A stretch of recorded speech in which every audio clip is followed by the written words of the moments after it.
남북의 군사 행동을 하지 말자 이 합의한 구역에서 북한 김정은 국무위원장이 보란듯이 포사격을 지시했습니다. 9.19 군사합의를 대놓고 위반한 건데 국방부가 오늘 북한 측에 항의했습니다. 9.19 합의만은 지켜온 북한, 왜 이런 군사적 적대 행위를 했을까요? 전문가를 연결해서 분석합니다. 송문희 더 공감 여성정치연구소장을 연결하겠습니다. 소장님 안녕하십니까? 네, 안녕하세요. 네. 자, 북한 김정은 국무위원장이 서해 북방 한계선 인근 창린도 방어부대에서 해안포 사격을 지도했다. 자, 이렇게 북한 관영 매체가 보도를 했습니다. 김정은 위원장이 서부전선 해안 지역 최남단까지 내려온 것 같은데 이 창린도라는 곳, 여기가 어떤 곳일까요? 이게 창린도가 갖는 의미가 있는 것이 6.25 전쟁 때 원래 대한민국의 영토였어요. 아하. 그랬다가 이제 53년에 정전협정하면서 이게 북한으로 넘어간 그런 땅입니다. 그런데 이게 위치가 지금 거의 NLA 그 황해도 남단이고 백령도로 치면 남동 쪽에 있는 것이거든요. 이것이 이 창린도가 지난해 그 저희가 9.19 남북 군사 합의 때 해안포 사격을 할 수 없는 지역, 완충 지역으로 되어 있는 이런 지역인데 네. 여기서 해안포 사격을 했다는 것이 의미가 있는 것이죠. 백령도보다도 더 남단이란 이 지역에 와서 포사격을 지도했다. 자, 장소도 그렇지만 지금 군 당국이 파악한 것이 이 해안포 사격을 지시한 날짜가 11월 23일인 것으로 확인이 됐습니다. 자, 청취자 여러분도 아시다시피 2010년 11월 23일은 바로 연평도 포격이 있던 그날이고 바로 구주기를 만든 그날 170 과거 연평도 포격 때 178인가요? 포격 사격을 하고 민간인까지 사망케 했던 이 날을 왜 하필 이 시점을 골랐다고 보십니까? 그러니까 굉장히 의도적이다, 그리고 계획적인 것이다라고 얘기할 수밖에 없는 것이 이 날이 말씀하신 대로 연평도 포격 9주기였던 겁니다. 그 당시에 그 연평도 주민들은 지금도 그 포격 때문에 한 번씩 깬다 그래요. 네. 그 정도로 위협적인 날이었는데 또한 이 날이 어떤 날이냐면 문재인 대통령께서 한해 아세안 회의를 준비하고 개막하는 그 직전에 이런 도발을 한 겁니다. 그렇습니다. 그래서 북한이 아마 촉보를 쏜 건 아닐 테고 굉장히 의도적인 것이고 이 지역이 완충 지역이라는 것을 김정은 위원장도 알고 있으면서 직접 지시한 것. 그것이 어떤 의미인가? 이거는 지금까지 그나마 연결되고 있는 남북관계의 마지막 고리인 9.19 군사 합의에 대해서 한번 남측을 시험해보는 이런 게 아닌가 싶습니다. 네, 여러 가지 의도를 품은 사건. 지소미아 종료를 철회한 것도 북한 측에겐 불만일 텐데 그런 점도 겨냥했을까요? 여러 가지 불만이 있을 겁니다. 네. 지금 그 북미 대화가 교착 상태에 빠져 있고 계속적으로 북한이 미국에게 연말까지의 시한을 연말이야라고 강조를 하고 있으면서 그때까지 새로운 셈법, 유연한 어떤 접근을 가지고 와라라고 얘기를 하고 있는데 지금 진척이 되지 않고 있는 거예요. 네. 여기에 대한 불만도 있고 그거는 워싱턴에 던지는 불만이고 한국 정부에 던지는 불만은 지금 뭔가 남북관계가 북미관계와 대북 제재에 막혀가지고 하나도 지금 진전이 되고 있지 않다. 남북경제협력, 개성공단, 금강산도 진척이 되고 있지 않고 이런 것들 모든 것들이 지금 불만인 것입니다. 지소미아도 종료하지 않은 것도 불만이고요. 네. 그래서 이런 것들을 긴장감을 고조를 시켜가지고 한국을 갖다가 압박하고 괴롭힘으로써 미국을 협상장으로 끌고 나오는 이런 어떤 전략을 지금 피고 있는 것 같습니다. 자, 북한이 이러한 여러 가지 계획적인 의도로 포격 사격을 한 것인데 우리 정부의 발표 시점을 놓고도 놀랍니다. 정부는 우리 국방부는 23일에 여러 가지 징후를 음원으로 파악했다 이렇게 얘기는 하는데 북한 관영 매체가 이 사실을 보도한 이후라야 또 공식적인 발표를 했습니다. 이건 그렇습니다. 어떤 배경이라고 봐야 됩니까? 이게 이제 그 창린도가 위치상으로는 이제 백령도에서는 한 50km 정도 떨어져 있기 때문에 포성을 듣거나 육안으로 확인하기는 어렵지만은 아마 탐지 레이더에는 잡혔을 가능성이 큽니다. 그래서 국방부가 얘기하듯이 어떤 이런 발사의 징후를 포착하고 음원을 청취했다. 이거는 가능할 것 같은데 네. 문제는 이거를 발표한 시점이죠. 이거를 북한 매체가 없었다라고 얘기한 다음에 이제 국방부가 이거를 확인해 주는 겁니다. 그렇습니다. 그런데 그 이유는 우리 군의 정보 능력이 도출될 수 있다라는 보안상 이유를 얘기하고 있지만은 아마도 숨은 의도는 어떤 연평도국이라는 이 시점에 국민들의 어떤 대북 감정이 악화되지 않을까 이런 고려도 있는 것 같고요. 또 당시가 또 문재인 대통령께서 한 아시안 정상회의 기간이기 때문에 이런 모습을 부각시키지 않는 게 어떻겠느냐 이런 뭔가 이 좀 함구한 것이 아닌가 사실을 조금 축소하고 가만히 있었던 게 아닌가 이런 의구심에서는 좀 자유롭지 않은 것 같습니다. 네. 자, 뒤늦게 우리 국방부가 발표했지만 어쨌든 항의문을 보냈습니다. 통상적으로 전통문을 보낸다는데 이 항의문 9.19 위반 첫사례에 대한 항의문을 보낸 건 어떤 의미가 있을까요?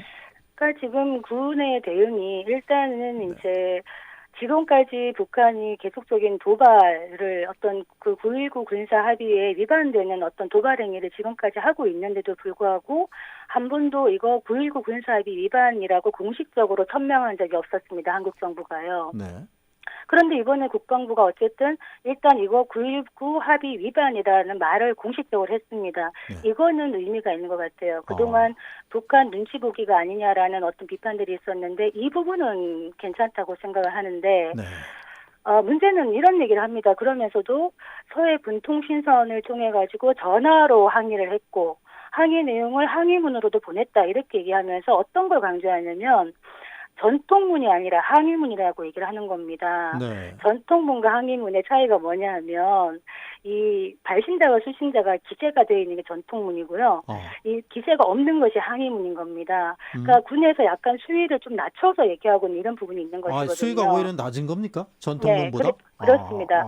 그렇다면 이제 국민이 생각할 때 군에서 유감스럽다 그리고 9.19를 준수해라라고 촉구하는 것 이후에는 군이 어떤 대응을 할 수 있는가에 대해서 국민들이 지금 묻고 있는 거죠. 9.19 합의 첫 사례에 대해서도 전통문보다 수위가 낮은 항의문을 보냈다. 네. 자, 북한은 어쨌든 이 항의문에 대해서 아직까지 반응이 없는 것 같습니다. 어떻게 나올까요? 지금 이것이 그러니까 명백하게 그 9.19 군사 합의 위반입니다. 그러니까 왜냐하면 지난 지금 문재인 정부 대통령의 최대의 치적이라고 하고 있는 게 작년에 9.19 평양 공동선언이거든요. 네. 그 평양 공동선언의 부속 합의서 형태가 뭐냐면 이 9.19 군사합의인 겁니다. 9.19 군사합의가 왜 중요하냐면 사실상 남북 간에 종전선언을 하지 않았지만 사실상의 불가침 합의를 이끌어낸 것이다. 그래서 사실상의 종전선언이다라는 말까지 나올 정도로 굉장한 의미를 우리가 부여하고 있는 이런 것이었는데 네. 이마저도 북한 김정은이 지금 건드리고 있는 겁니다. 지금까지 금강산 남측 시설을 철거해라라고 얘기하고 또 북한 또 축구 경기도 무관중 이런 식으로 하고 이번에 또 아시안 정상회의에 문재인 대통령이 초청한 거에 대해서도 진석까지 이렇게 가발리면서 이런 식의 수출을 계속적으로 해오고 있다가 이번에 한번 결정타를 한번 먹인 것이 아닌가 이런 생각이 듭니다. 네. 자, 북한의 관영 매체는 김정은 국무위원장이 정확하게 이 포격을 하는 방향까지 지시하셨다. 자, 이렇게 보도를 했습니다. 어느 방향을 지시한 것일까요? 아니, 그렇기는 하지만 지금 이제 북한도 이게 이렇게 협박은 하지만은 네. 대화의 끈을 완전히 놓았다고는 볼 수 없는 부분이 있습니다. 어떤 부분일까요? 그게 뭐냐 하면은 일단 이 해안포 방향이 남측은 확실한 것 같아요. 아무리 네. 봐도요. 네. 지금 국방부에서도 알려줄 수 없다고 하고 있지만은 그렇지만은 문제는 뭐냐면 북한에서 어떻게 얘기하고 있냐. 사격 장면을 공개는 하지 않습니다. 그러고 김정은 위원장이 그냥 어떤 와서 부대 시설을 시찰하는데 포를 한번 보아라, 한번 사격을 해보라고 지시했다 이렇게 얘기를 하고 있고 예고 없이 찾아왔다라고 또 얘기하고 있어서 네. 이런 위협을 하면서도 또 수위 조절을 한편으로 하고 있는 이런 모습을 보이고 있는 것 같습니다. 네. 자, 미국의 전문가들도 이번 사건을 예사롭게 보지 않는 것 같습니다. 지금 북한의 해안포 사격 훈련에 대해서 명백한 군사합의 위반이다 이렇게 비판하고 있는데 이것이 지금 미국엔 어떤 메시지를 주고 있는 겁니까? 이번 포격이? 이번 포격에 대해서 아마 북한이 이 해안포를 쏨으로써 지금 북한이 해안포가 한 900여 이렇게 해안포가 있거든요. 네. 근데 이 해안포가 남한을 향해서 했을 때 지금 한미 동맹이 뭔가 지금 삐걱대고 있는 게 아닌가, 균열이 있는 게 아닌가 이런 의심을 사고 있는데 아, 여기에 대한 어떤 한국과 미국의 반응을 똑같이 보고 있는 것 같아요. 한번 지켜보는 것 같거든요. 네. 여기에 대해서 지금 미국 쪽의 반응은 무엇이냐? 이거는 확실한 그 군사합의 위반이다. 그렇기 때문에 더 이상은 한미 연합훈련을 중단하면 안 된다. 아, 지금 이번에 그 한미 국방장관이 17일 날 한미 연합 공중훈련을 유예했거든요. 그렇죠. 왜 유예했는가? 북한 측을 배려한 거죠? 네, 북한을 배려하고 선의의 조치를 한 것인데 여기에 대한 화답이 김정은의 이제 그 해안포인 겁니다. 네. 여기에 대해서 미국 측에서는 이거 북한이 계속적인 도발을 할 수 있고 얼마 전에 북한이 갈마 비행장에서도 전투 비행수의 경기 대회를 했거든요. 네. 그래서 거기서 낙하 그런 대회도 하고 그 낙하산이 어디로 내려오겠습니까? 만약에 온다면 남한이겠죠. 미국까지 날아가지는 않기 때문에요. 그런데 거기에 대해서 미국 측에서는 한미 연합훈련 재개해야 된다 이런 식으로 얘기하고 있고 한국 정부의 입장은 좀 특이합니다. 지금 보면 김현철 통일부 장관 같은 경우에는 26일 날 평창 올림픽을 얘기하면서 2032년 서울 평양 공동 올림픽을 얘기하고 있습니다. 네. 그리고 또 문재인 대통령께서도 어쨌든 간에 포용적인 정책을 계속 얘기하고 포용으로 북한을 감싸야 된다 이런 얘기를 지금 이번에 아세안 정상회의에서도 하고 있어서 뭔가 이 대응에 대한 감도는 약간 다르지 않을까 이런 마음이 듭니다. 네. 자, 북한이 9.19 합의까지 위반하는 이 상황에서도 정부가 그동안 견지해온 이런 북한에 대한 유화책, 북한을 자극하지 않으려는 이 방향, 이 노선을 계속 유지해야 될까요? 아니면 변화가 있을 것으로 보입니까? 북한이 아마 지금 초조함의 그 표시라고 보거든요. 연말이 이제 한 달밖에 안 남았습니다. 네. 그런데도 지금 실무 협상이 아직까지 열리고 있지 않고 이런 상황이고 북한이 계속적으로 요구하는 것이 미국의 체제 안전 보장하고 제재 해제 요구인데 여기에 대한 구체적인 답변을 계속 못 듣고 있기 때문에 굉장히 답답한 거예요. 네. 그럼 미국은 이렇게 말하죠. 북한에게 창은 열려 있다. 이 기회를 놓치지 마라. 이렇게 얘기하면서 북한이 요구하는 어떤 답을 내놓고 있지 않기 때문에 네. 북한으로서는 빨리 연내에 답을 받고 싶다라고 얘기하고 시한을 설정을 했는데 네. 만약에 미국이 여기에 끌려가지 않고 그냥 있는다. 그랬을 때 북한이 어떤 행동을 할까요? 만약에 연말 시한을 넘긴다면 또 북한은 핵실험 내지는 ICBM, 대륙간 탄도미사일 발사 중지라는 어떤 기존에 미국이 쳐놨던 레드라인이 있는 것이거든요. 네. 이 레드라인을 넘어서는 어떤 극단적인 선택을 할 수 있는 이런 여지도 없지는 않다. 이렇게 보여집니다. 자, 연말 시한까지 북한이 정한 거지만 대답을 줄 수 있는 건 트럼프 대통령일 텐데. 자, 트럼프 대통령 그동안 김정은 위원장과 사랑에 빠졌다 이런 얘기도 했습니다만 이번 사태를 겪고도 계속 인내할 것인지 지금 선거에 정신이 빠져 있는데 어떻게 예상하십니까? 트럼프 대통령으로서는 북한을 사실은 잘 관리해야 되는 협상 카드로 쓸 수 있는 그런 이점은 있는데 네. 문제는 이걸 언제 쓸 것인가이죠. 지금 트럼프 대통령 지금 말씀하신 대로 선거에 관심이 일단 가 있고 더 빠른 관심은 뭐냐면 당장의 탄핵 국면, 국내적인 어떤 이런 위기 상황을 어떻게 돌파할 것인가에 더 모여져 있기 때문에 이 북한이라는 카드를 어떻게 적절한 시점에 쓸 것인가 고민하고 있을 텐데 아마 연말까지 실무 협상단 정도는 꾸려질 수도 있을 것 같습니다. 네. 그렇지만은 이 실무 협상단에서 어떤 구체적인 대안점을 만들어서 북미 간에 다시 마주 앉아서 이 두 양 정상이 마주보게 하는 데까지는 연말을 넘기지 않겠는가 하는 생각이 들고 이 연말이라는 시점을 북한이 또 내년에 이제 1월 1일이 되면 또 10년사를 냅니다. 네. 10년사를 내면은 북한이 향후 미국 관계나 남북 관계를 어떻게 풀어나갈 것이라는 것을 공식적으로 천명하는 것이거든요. 네. 그래서 거기에 따라서 또 다른 어떤 변화가 있을 것 같습니다. 문제는 지금 그 서울에 3천만 명이 지금 살고 있거든요. 근데 지금 김정은 위원장은 10,000개의 대포를 가지고 있습니다. 네. 이것이 누구에게 위협이 되는가에 대해서 좀 직시할 필요가 있는 것이고 북한이 지금 그 남북군사위원회에도 나오지 않고 있는 이런 상황이라 또 다음 달 초에는 북한군이 지금 동계 훈련을 또 시작하거든요. 네. 그래서 이런 걸 보면은 계속적으로 북한은 아마 미국과 한국 측에서 뭔가를 갖고 나오기 전까지는 계속적으로 위협의 단계, 위협의 수위를 점점 높여나갈 그럴 가능성이 매우 높다고 보여집니다. 네. 자, 문재인 정부 최대 치적으로 평가받는 평양 공동선언 9.19 합의. 자, 이것을 위반하는 첫 사례, 그리고 연평도 포격이라는 그 시점, 한 아세안 정상회담이라는 그 와중. 자, 이렇게 보면 북한 김정은 위원장이 남북 관계에 대해서 그야말로 새로운 길을 가는 게 아닌가, 이런 해석도 나옵니다. 어떻게 보고 있습니까?